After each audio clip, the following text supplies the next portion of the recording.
Hello everyone, இந்த வீடியோல business income compute பண்றதுக்கான disallowances பார்க்க போறோம். Disallowances அப்படிங்கிறது section 40, 40A, 43B இந்த மூணு செக்ஷனுக்குள்ள கவர் ஆகுது.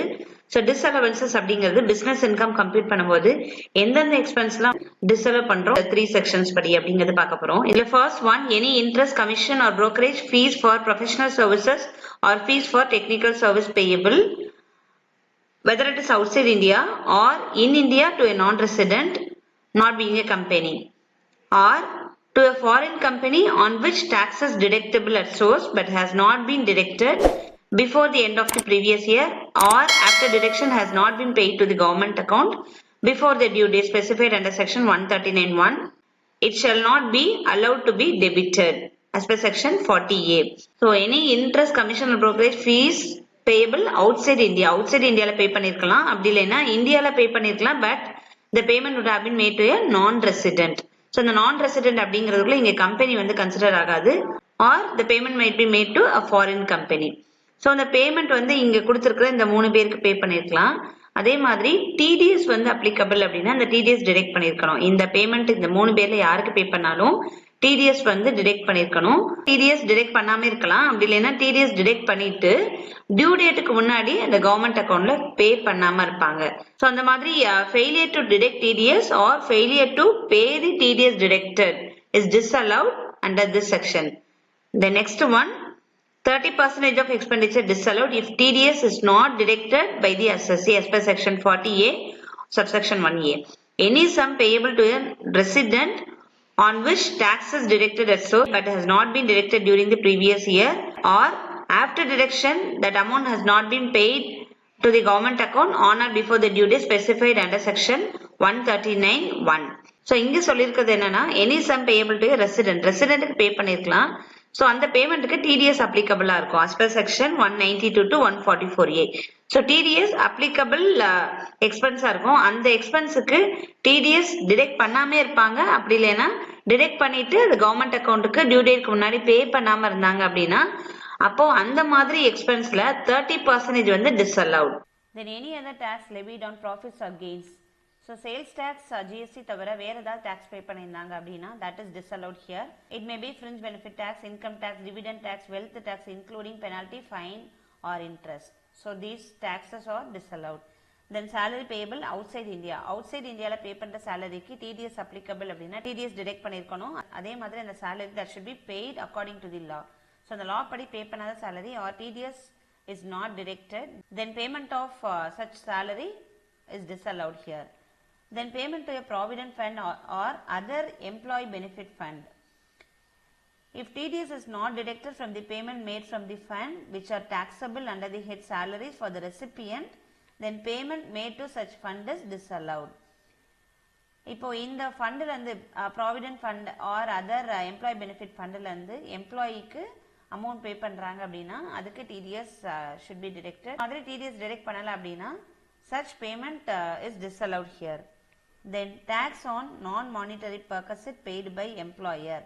So non-monetary perquisiteக்காக employer tax pay பண்றாரு அப்படின்னா so that is disallowed as per this section.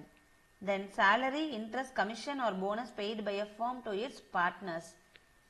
So பார்ட்னருக்கு இந்த மாதிரி பேமெண்ட் எல்லாம் ஜென்ரலாக பார்ட்னர்ஷிப் ஃபார்மில் பண்ணுவாங்க. Salary, interest, commission or bonus மாதிரி பே பண்ணுற amount it should be paid according to the partnership டீட்.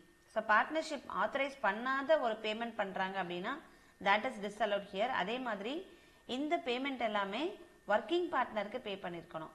அந்த டைப்ஸ் ஆஃப் பார்ட்னரில் ஒர்க்கிங் பார்ட்னர், நான் ஒர்க்கிங் பார்ட்னர் இதெல்லாம் இருக்கும் இல்லையா. ஸோ இங்கே பே பண்ணுற salary, interest, commission or bonus அப்படிங்கிறது ஒர்க்கிங் பார்ட்னருக்கு பே பண்ணியிருக்கணும். So other than working partner pay பண்ணியிருக்காங்க அப்படின்னா அது டிஸ்அலவுட். தென் செக்ஷன் 40A படி இங்கே கொடுத்துருக்கிற எக்ஸ்பென்சஸ்லாம் disallowable. The following are the expenses, disallowances and losses which are also not allowed as deduction as per section 40. Drawings by the proprietor or partners. So drawings அப்படிங்கிறதோட general meaning personal or private யூஸ்க்காக withdraw பண்ணுற amount. So அந்த withdraw பண்ணுற amount வந்து ஒன்று proprietor பண்ணியிருப்பாங்க. In case of partnership firm partners withdraw பண்ணுவாங்க. So அது மாதிரி வித்ரா பண்ணுற amount disallowed. Then capital expenditures are disallowed. Amount paid as charity and presents. சேரிட்டிக்காக டொனேஷன் பண்ணியிருப்பாங்க இல்லையா. ஸோ அந்த மாதிரி சேரிட்டிக்கு பண்ணியிருக்க donation amount or any other presents is disallowed. Then any provision or reserves except special reserve of the approved financial corporations. So any reserve made in the business is disallowed. Only exception is special reserve of the approved financial corporation. அவங்களுக்கு மட்டும் reserves allowable. Generally business firm க்கு any provision or reserves disallowed. Then expenditure incurred by an assessee for any purpose which is an offense or which is prohibited by any law. So law against ஏதாவது expenditure pay பண்ணிருக்காங்க or அந்த மாதிரி pay பண்ற expense வந்து offense அப்படினா அதுவும் disallowed. Then any provision for bad debts, taxation etc. Bad debts அப்படிங்கிறது allowable expenditure, whereas provision for bad debts is disallowed. அதே மாதிரி provision for taxation is also disallowed. Then depreciation in excess of the admissible amount under the provisions of the Income Tax Act. So depreciation அப்படிங்கிறது section 32 படி என்ன amount compute பண்றோமோ அது மட்டும் தான் allowable. அதுக்கு எக்ஸஸா ஏதாவது depreciation books of accountsல இருக்கு அப்படினா அது வந்து இந்த business income computation disallowed. As per section 40A இங்க கொடுத்திருக்கிற expenses எல்லாம் disallowed. Excessive or unreasonable payment to relatives or interconnected concerns. So ரிலேட்டிவ்க்கு ஏதாவது பேமெண்ட் பண்ணிருக்காங்க அப்படின்னா அது disallowed. அதே மாதிரி இப்ப ரிலேட்டிவ் வந்து பிசினஸ்க்கு ஏதாவது கான்ட்ரிபியூட் பண்ணிருக்காங்க அப்ப அதுக்காக பே பண்ணாங்க அது allowable தான். அப்படி பே பண்றதே வந்து ஆக்சுவலா உங்களுக்கு என்ன பே பண்ணணுமோ அதை விட எக்ஸஸா பே பண்ணிருக்காங்க இல்லனா ரீசனே இல்லாம பே பண்ணிருக்காங்க அப்படின்னா that is disallowed. அதே மாதிரி இன்டர்கனெக்டட் கன்சர்ன்ஸோட எக்ஸ்பென்சஸ் இந்த பிசினஸ் ஃபார்மோட எக்ஸ்பென்ஸா காட்டுறாங்க அப்படின்னா that should also be disallowed. Then expenditure exceeding rupees 10,000 paid by a mode other than account pay check or draft or even electronic mode. So 10,000 rupees க்கு மேல cash pay பண்ற expense வந்து disallowed. Then contribution towards unapproved gratuity fund. So unapproved gratuity fund க்கு contribute பண்ணிருக்கிற amount வந்து disallowed. Then employees contribution towards non-statutory funds. Statutory fund க்கு employer contribute பண்ணிருக்காங்க அப்படின்னா அது allowable. Non-statutory fund க்கு employer பண்ணிருக்கிற contribution disallowed. Then under section 43B, deduction of certain payment only if actually paid. So, section 43B ல என்ன சொல்லிருக்காங்க அப்படின்னா any payment is allowable only when it is actually paid. So actually pay பண்ணாத ஒரு expense வந்து இங்க deduction நம்ம எந்த செக்ஷன்லயும் claim பண்ணவே முடியாது. So actually pay பண்ண expense தான் வந்து deduction claim பண்ண முடியும் as per this section. So இப்போ நம்ம business income compute பண்றதுக்கான format in general பார்க்க போறோம்.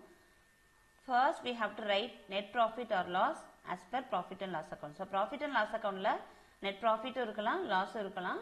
So என்ன balance profit and loss accountல இருக்குதோ அதை first எழுதிக்கணும். Then inadmissible expenses debited to profit and loss account. Profit and loss account குள்ள debit ஆயிருக்கிற expenses இந்த headல நம்ம இதுவரைக்கும் பார்த்த provisions படி inadmissible அப்படின்னா அதை நம்ம add பண்ணிக்கணும். Then admissible expenses not debited to profit and loss account. So admissible expenses profit and loss accountல debit ஆகாதது. இது யூசுவலா adjustmentல சொல்லிருப்பாங்க. So அந்த மாதிரி adjustmentல இருக்கிறது if it is allowable as per the provisions of this act then that is to be deducted. Then other heads incomes credited to profit and loss account. So credit side usually profit and loss accountல incomes எல்லாம் எழுதுவோம் இல்லையா அங்க business income தவிர மத்த heads of income credit ஆயிருக்கு அப்படின்னா அதை deduct பண்ணிக்கணும். Then business incomes not credited to profit and loss account. Business income தான் ஆனா அதை profit and loss accountல include பண்ணல அப்படின்னா அப்ப அதை இங்க ஆட் பண்ணணும். இது தவிர வேற ஏதாவது adjustments இருக்கு அப்படின்னா அதை ஒண்ணு ஆட் பண்ணணும் or deduct பண்ணணும் depends on the adjustments given. இப்போ for example depreciation எடுத்துட்டோம் அப்படின்னா depreciation section 32 படி என்ன amount compute பண்றோமோ அது மட்டும் தான் allowable. So அது தவிர excess amount இருக்கு அப்படி இல்லைன்னா depreciation profit and loss accountல include ஆகல அப்படின்னா அந்த மாதிரி இருக்கத ஒண்ணு ஆட் பண்ணணும் இல்லைன்னா deduct பண்ணணும். So இது மாதிரி any other adjustments if it is given that is to be either added or deducted. So இந்த adjustmentsலாம் பண்ணதுக்கு அப்புறம் ஃபைனலா வர்ற amount தான் taxable business income.